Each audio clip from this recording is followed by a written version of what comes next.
আমা, এই যে আপনার চা নেন। আরে বৌমা, তুমি আমার জন্য চা বানিয়ে নিয়ে এসেছো, আমি অনেক খুশি হয়েছি। কিন্তু মা এত ছোট কাপে দিয়েছো কেন?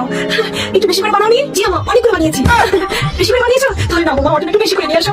তুমি আমার জন্য চা বানিয়েছো, আমি একটু বেশি করে খাবো। বুড়ো মানুষ, চা খেলে একটু এনার্জি পাই না তো বৌমা, বেশি করে নিয়ে আসো। ঠিক আছে আমা, দেন, আমি বেশি করে নিয়ে আসছি, এখনই আসতেছি। যাক বৌমা, চা বানানো শিখে গেছে, আস্তে আস্তে সব কিছু শিখে যাবে। আমার কি যে ভালো লাগতেছে। এই যে আমা, বেশি করে নিয়ে আসছি, নেন, এবার মন ভরে চা খান।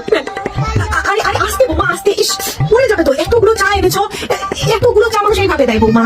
আমি বুড়া মানুষ, একে তো গরম ধরতে পারতেছি না। আমি চা খাবো, আবার কোথায় রাখবো, ঢেলে পড়ে যাবে। আরে বৌমা, ট্রেতে দিতে হয়, ট্রেতে দিলে আমার জন্য একটু সুবিধা হবে। এখানে ওখানে চা পড়ে যাবে না, ভয় থাকবে না। ঠিক আছে আমরা, দেন দেন, আমি এক্ষুনি ট্রেতে নিয়ে আসতেছি আব্বা, এক্ষুনি আসতেছি। আরে বৌমা, তুমি তুমি চায়ের মগ নিয়ে যাচ্ছ কেন? ট্রেটা নিয়ে আসলে তুমি ট্রের উপরে মগটা রেখে খেতে পারি চাটা। উফ, পাগলি একটা। বয়স কম তো, বুদ্ধি শুদ্ধি কম আছে। আরে আমার ট্রেতে চা খাবে, আগে বলেই তো হতো। এটা কোনো ব্যাপার, শুধু শুধু তো এবার আমাকে কষ্ট করতে হতো না। এই তো আমি আমার জন্য এখন ট্রেতে করে চা নিয়ে যাবো। যে আমি অনেক খুশি হয়ে যাবে। আমা, এই যে আপনার চা, একদম ট্রেতে করে নিয়ে এসেছি।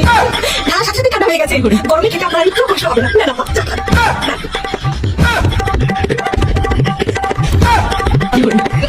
ঠিক আছে আমা।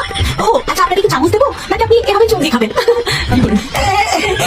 না বৌমা, চামচ ছাড়া, চামচ ছাড়া আমি আমি চুমড়ি খাবো, চুমড়ি খাবো বৌমা। তুমি যাও, তুমি যাও, তুমি যাও। আচ্ছা ঠিক আছে আমা, আমি খাবে, আমি আসি।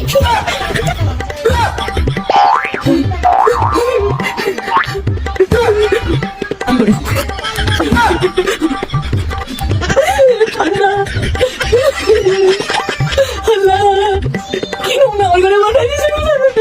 আমি হয়তো দুদিন পরে মরবো, আগে মরলে কি ক্ষতি।